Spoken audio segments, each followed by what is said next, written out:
आपकी कोई कामना है, आपका कोई भाव है, आपके हृदय की कोई बात है जो बहुत दिनों से लगे हुए हो, और बाबा हो सकता है कि किसी कारणवश पूर्ण ना हो रहा हो। कई लोग कह भी देते हैं गुरुदेव, कोई कहते हैं, जैसे आज कोई कह रही थी बच्ची की मैंने शिव महापुराण में पशुपति व्रत सुना और उसको करा, उसका लाभ मुझे मिला, मेरे पति ने भी करा, उसका भी लाभ मुझे मिला। पर एक काम गुरुदेव ऐसा अटका हुआ है कि वो काम हम करना चाह रहे हैं, व्रत भी कर लिया, अनुष्ठान भी कर लिया, पर फिर भी वो व्रत के कारणवश भी वो कार्य नहीं हो रहा, तो समझना कि कोई कार्य बड़ा भारी होगा और बाबा उसको कर नहीं रहा है, या कोई काम अटक रहा है। तो हमने पहले भी कहा, ये बीच की जो पत्ती है ये देव अधिदेव महादेव है,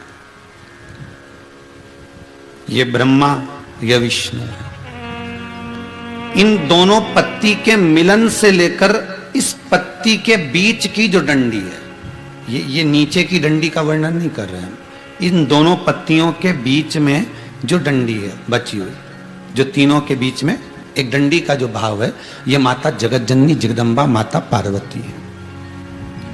इस डंडी के नीचे का जितना भाग है ये 33 कोटि देवताओं को दर्शाता है। बेलपत्री के नीचे पिछले वर्ष की श्रावण की कथा यदि आप निकालेंगे और उसको पेज पर जाकर आप सुनेंगे तो आपको प्राप्त होगा कि उसमें भी कहा था कि जब आप पशुपति व्रत कर रहे हो या कोई नियम धारण कर रहे हो या कोई आपने नियम उठा रखा है और वो कार्य आपका हो ही नहीं रहा, आपने 2 बार पशुपति व्रत कर लिए, आपने ये कर लिया, आपने प्रदोष कर लिया, आपने सोमवार कर लिया, आपने सारे अनुष्ठान कर लिए, बहुत सारे उपाय भी करे तो भी नहीं हो रहा है, तो इस बीच वाली पत्ती पर शहद लगाकर बाबा का जो शिवलिंग है उस शिवलिंग को इसको छुआ दीजिए या उससे चिपका दीजिए और उस पर अपनी हथेली रखकर कामना कर कर वापिस घर को आ जाइए।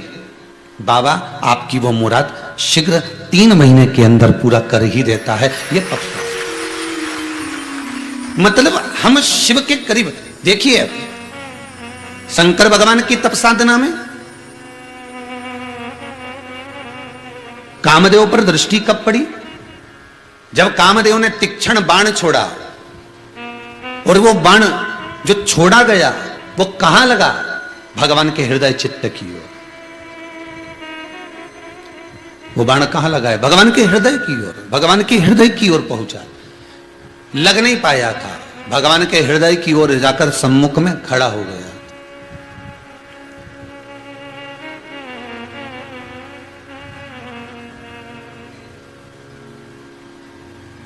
एक बेलपत्री में पशुपति अस्त्र का बल है महाराज। किसमें? एक बेलपत्री में पशुपति अस्त्र का बल है। और आपको मालूम होगा कि पशुपति अस्त्र केवल कुछ ही के पास में थे। एक मेरे राघव जी के पास, राम जी के पास था, एक मेरे कृष्ण के पास था, एक भगवान विष्णु के पास था, एक परशुराम भगवान के पास था। स्वयं इंद्रदेव ने जब तप किया, साधना करी, और इंद्रदेव ने तप साधना करी तो देव ऋषि नारद ने भी जाकर पूछ लिया था इंद्रदेव से, ये बताओ कि आप जो तप साधना कर रहे हो ये किस लिए कर रहे हो? तो इंद्र कहते हैं कि जो पशुपति अस्त्र भगवान राम को दिया गया, जो पशुपति अस्त्र भगवान कृष्ण को दिया गया, जो पशुपति अस्त्र भगवान विष्णु को दिया गया, जो परशुराम को दिया गया, वह पशुपति अस्त्र मुझे भी चाहिए। वो अस्त्र मेरे पास होना चाहिए।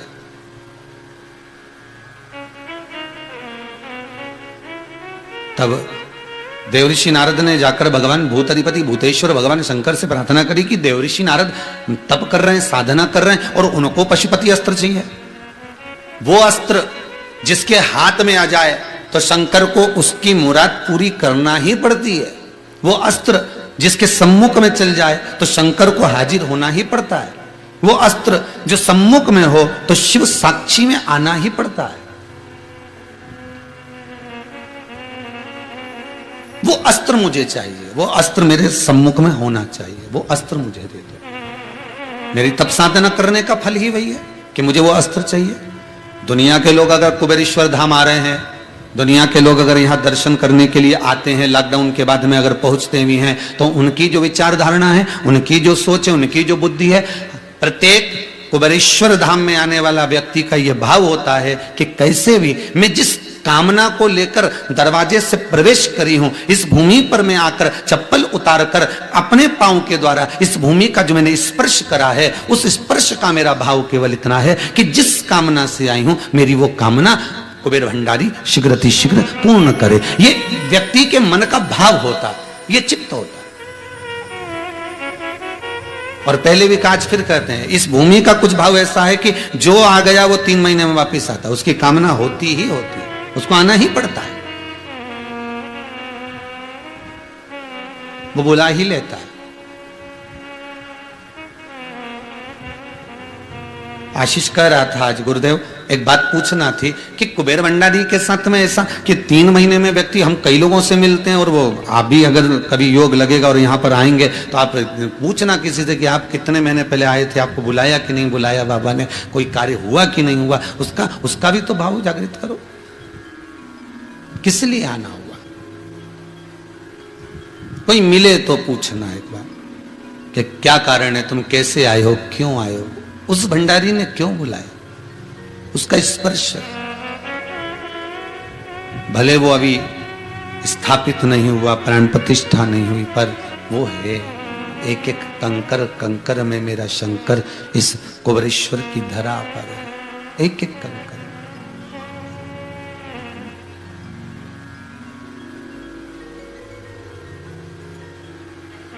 और जब इंद्र कहते हैं मुझे वो पशुपति अस्त्र चाहिए, अब वो अस्त्र कोई सहज तो है नहीं कि दाल चावल हो तो कहीं पे भी बांट दिया जाए, है?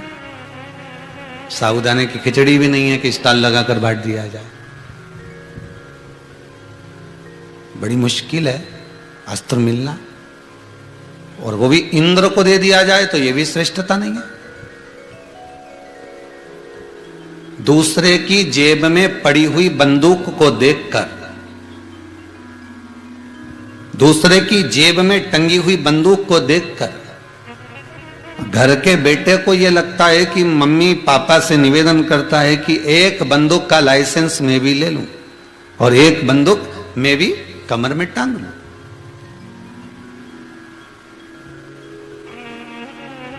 एक बंदूक में भी कमर में टांग लूं, एक बंदूक मैं भी अपने पास में रखूं। किसी बॉडीगार्ड को देखा, उसके पास में बंदूकें थी, बड़ी बड़ी बंदूकें उसके पास में, तो उसको भी देखकर भाव जागृत आया। बताओ, एक बंदूक अपने को टांगने में क्या जाता है, अपनी सत्ता रहेगी, अपनी शान रहेगी, एक बंदूक अपन भी टांग लेते।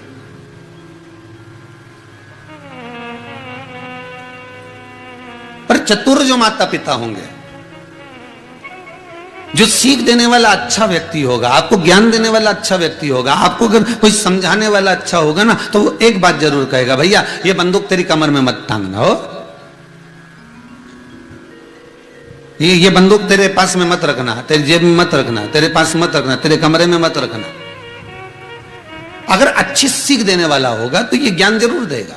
तो वो कहेगा मेरे को तो बाहर जाना पड़ता है, व्यापार के लिए, व्यवसाय के लिए, नौकरी के लिए, मेरा धंधा भी ऐसा है, सोने चांदी का काम है या इसका काम है या उसका काम है, मेरे पास कितना, अब काम तो काम ही है, इतना काम लेकर अगर मैं चलूंगा तो मुझे तो बंदूक का होना जरूरी है, तो मुझे तो रखना पड़ेगा। तो उससे कह दो कि तू मत रख, फिर एक काम कर, तेरा एक कोई गार्ड रख ले। अगर कोई बॉडीगार्ड रख लेगा तो वो बंदूक रख लेगा, पर तू मत रखना। समझदार व्यक्ति अगर समझाएगा तो यही कहेगा कि तू अपने पास मत रख, किसी बॉडीगार्ड को रख ले, वो बंदूक रख लेगा, पर तू मत रख। उसका कारण क्या है, क्यों कह रहा है, किस लिए कह रहा है? क्योंकि वो समझदार व्यक्ति, वो ज्ञान देने वाला व्यक्ति ये जानता है कि इसको क्रोध बहुत आता है, और जरा सा भी क्रोध आया और इसने बस जेब में से हेड़ी और चला दी, तो दिक्कत यह है कि अकेला ये नहीं भोगेगा, भोगना पूरे परिवार को पड़ेगा, भोगना पूरा परिवार, अकेला ये नहीं भोग रहा। आपको पहले भी एक कथा में कहा था कि व्यक्ति पाप थोड़ा सा करता है पर भोगना बहुत पड़ता है। गलत बोल दिए हो, भोगना बहुत पड़ेगा। गलत सुन लिए हो, भोगना बहुत पड़ेगा। गलत देख लिए हो, भोगना बहुत पड़ेगा। गलत जगह चले गए हो, भोगना बहुत पड़ेगा। उसी तरह जैसे क्रोध आने पर व्यक्ति 2 मिनट भी नहीं लगते और बंदूक उठाकर मार देता है, चाकू घोंप देता है, तलवार से मार देता है।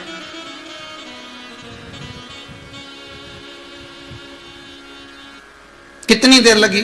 मात्र 2 मिनट, मात्र 1.5 मिनट, मात्र 1 मिनट, बस चक्कू मारा, वो मर गया। लगा कितना टाइम? 5 मिनट, 2 मिनट, 10 मिनट, इससे ज्यादा कुछ नहीं लगा। अब भोगना कितना है?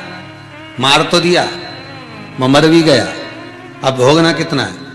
ले गई पकड़ के पुलिस, 3 साल, 2 साल, 1.5 साल तो केस चलता रहा, जब तक तो जेल में सड़ता रहा। 1.5-2 साल बाद के केस जज के पास पहुंचा, उसने सुना तो उसने कह दिया आजीवन कारावास या 10 साल या 15 साल या 20 साल पड़े रहो। क्रोध थोड़ी सी देर का आया, चक्कू मारने में 2 मिनट लगे, बंदूक मारने में 2 मिनट लगे, और भोगना पूरे 8 साल, 10 साल, 20 साल, 25 साल, 50 साल आजीवन पड़ा सड़ रहा। उसी तरह हम कर्म थोड़ा सा बेकार कर जाते हैं। हमने किसी को अपशब्द कर दिया, हमने किसी को ताने दे दिया, हमने किसी को गाली दे दी, हमने किसी के लिए गलत बोल दिया, हमने गलत देख लिया, हमने गलत सुन लिया, हमने किसी अन्य भाव से भीतर से कुछ कपट कर दिया, हमने किसी का धन रख लिया, हमने किसी का धन चुरा लिया। वो भाव तुम्हारा ठीक है, तुमने कर लिया, थोड़ा सा, थोड़ा तुम मन का धन कर लिया, पर भोगना कितना पड़ा? जो दुख हमारे पास में आ रहा है, जो तकलीफ हमारे पास आ रही है, तो उसका भी तो भाव देखो। मत बुरे कर्म कर बंदे वरना पछताएगा, भगवान की आंखों से तू बच नहीं पाएगा, तू बच नहीं पाएगा। अरे ओ अज्ञानी मत कर नादानी। ये नादानी हम कर रहे हैं, हम सोचते हैं कि हमें कोई नहीं देख रहा और हम ये कर सकते हैं, पर भोगना बहुत पड़ता है। भगवान देवऋषि नारद तो भगवान शंकर से कह दिया कि आप कृपा करिए और इंद्र को पशुपति अस्त्र दे दीजिए। पशुपति अस्त्र भगवान शिव कहते हैं कि मैं दे तो दूंगा, पर इंद्र उस लायक नहीं है कि इसको अस्त्र दे दिया जाए।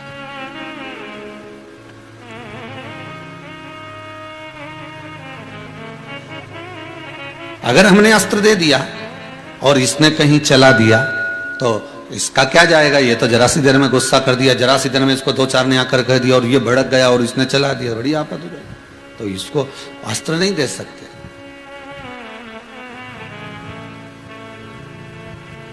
कितनी विचित्र लीला संसार की। भगवान किसी को धन देता है तो मन नहीं देता, और किसी को मन देता है तो धन नहीं देता। बड़ी बड़ी विडंबना है, बड़ी विचारणीय लीला ये।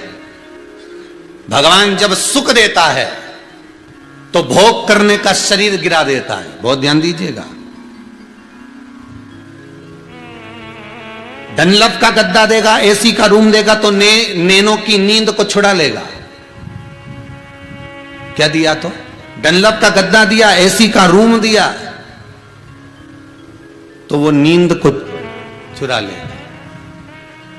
बादाम दी, काजू दी, ड्राई फ्रूट्स दिए, ढेर भर भर के मिठाई दी, ने खूब खाने का सामान दिया, तो मालूम पड़े कि शरीर को बिगाड़ देगा। लो साहब लड्डू खाओ, साहब गुलाब जामुन खा लो, नहीं साहब शुगर है, तो एक कम करो, नहीं तो थोड़ा मिक्सचर ले लो, थोड़ा सा पपड़ी वपड़ी ला देते, नहीं साहब थोड़ा कोलेस्ट्रॉल बढ़ा हुआ चल रहा है, रहने दो तुम तो साहब। अच्छा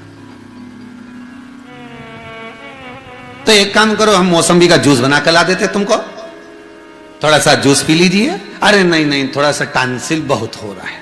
अच्छा ठीक, तो फिर क्या खाओगे? एक काम करो, मूंग की दाल बना लो, 2 रोटी बना लो। अब घर में फ्रिज भराया हुआ है मिठाई से, डलिया भर रखी है फल और फ्रूट से, ड्राई फ्रूट्स ऐसा जमा हुआ है इतनी बड़ी बड़ी बर्नियों में, और अलमारी में भी पड़ा हुआ है। एक बादाम मुंह में डाल ली तो सुबह 9 बजे की डाली तो 11 बजे तक चलती रही है,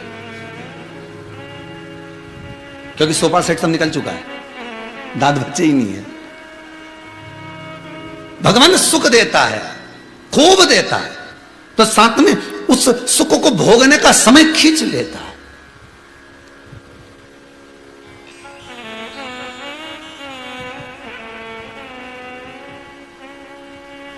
छोरी ने छोरे से कहा, छोरे ने छोरी से कहा, अपना दोनों का जब शादी हो जाएगा, विवाह हो जाएगा, तो अपन घूमने के लिए चलेंगे 8-10 दिन, 15 दिन, 20 दिन। मालूम पड़े ब्याह भी हो गया, रिजर्वेशन 4 बार हो गया, टिकट भी बन गए, बीच में ये कोरोना आ गया।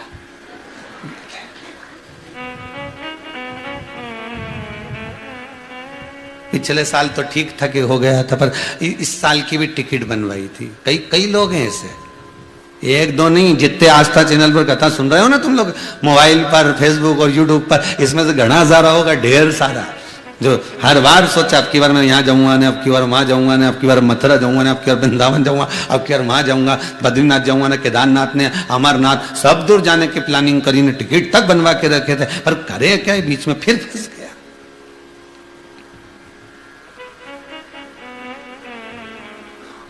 सुख दिया उसने, कोई कमी नहीं रखी सुख देने में। और आपसे बार बार कहते हैं कैसे भी रहो, बाबा को धन्यवाद देते रहो कि तू 2 रोटी तो दे रहा है, किसी भिखारी के घर में पैदा नहीं करा, ये बहुत बड़ा धन्यवाद आपको।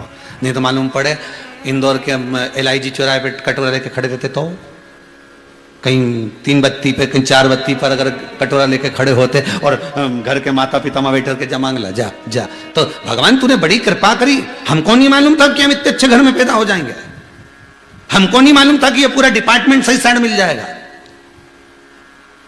एक आध आंख निपटा के भेज देता तो क्या झगड़ा करने ऊपर जाते? तूने पूरा डिपार्टमेंट जोरदार दिया साहब। एक का काम था, एक डिपार्टमेंट का काम था, पर 2 दिए। तेरी करुणा में कोई कमी नहीं है। हाथ एक भी सब काम कर जाता, पर तूने कितने दिए? 2। पांव एक भी पूरा काम कर जाए, पर दिए कितने? 2। कान एक भी पूरा काम कर जाए, पर दिए कितने? 2। नेत्र एक भी पूरा काम कर जाए, पर दिए कितने? 2। नासिका के छिद्र एक ही पूरा काम कर जाए, पर दिए कितने? 2। बस जीवान एक दी, क्योंकि उसको भी मालूम था गजब कर जाएगी, पूरे मोहल्ले में आग लगा जाएगी, ये उसको मालूम था। इसलिए बस केवल जीवान एक दी, बाकी के कोई ही डिपार्टमेंट उसने सब दिया, कोई कमी नहीं रखी दे। उसकी कृपा बड़ी विचित्र थी, खूब दिया उसने, देने में कोई कमी नहीं रखी, पर पात्रता में हमारे कमी थी, इसलिए हम भजन नहीं कर पाए। इस जिज्ञासन ने स्वाद तो गणा लिया, बोल मेरी जीवा हरि हरि 10 भोजन पान करे और राम नाम में मरी मरी, बोल मेरी जीवा हरि हरि। बस ये खाने का स्वाद बहुत जोरदार बताने, दही बड़ा अच्छा बना ने, आज की सब्जी जोरदार थी ने, रोटी भी अच्छी थी, थोड़ा सा अचार और मिल जाता नहीं तो जोरदार हो जाता। जीवान तो ऐसी बोले चकाचक चले, और जब राम नाम लेने का नंबर आई नहीं तो थोड़ी देर में तो लुढ़की जाए।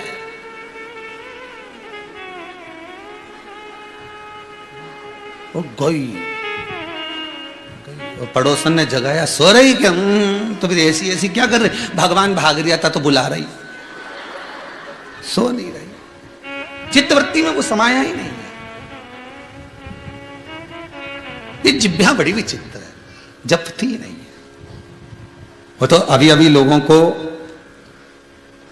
साल 2 साल में, 2.5 साल में, 3 साल में जो ये शिव महापुराण का रस जब अंदर उतरा है ना, तब लोगों के मुख से श्री शिवाय नमस्तुभ्यम घट की जिभ्या से चलता रहता। वो भले नहीं जपता, पर अंदर से चलता रहता। जब उसका कोई काम अटकता है ना, तो वो अंदर से जप लेता है, श्री शिवाय नमस्तुभ्यम बोल लेता है, ओम नमः शिवाय बोल ले। उसकी चित्तवृत्ति में वो समा चुका है, उसकी चित्तवृत्ति में वो रख चुका है।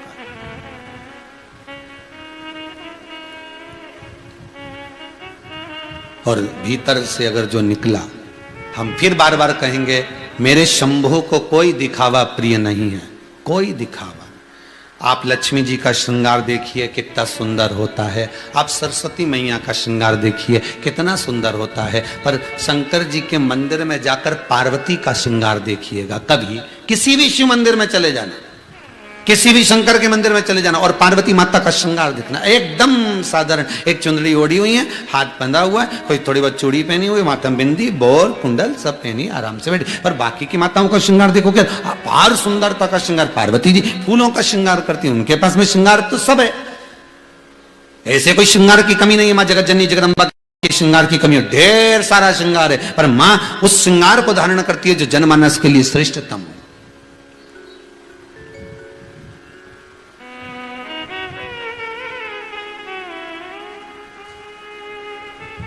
मां श्रृंगार वो करती है जो जनमानस के लिए श्रेष्ठ हो।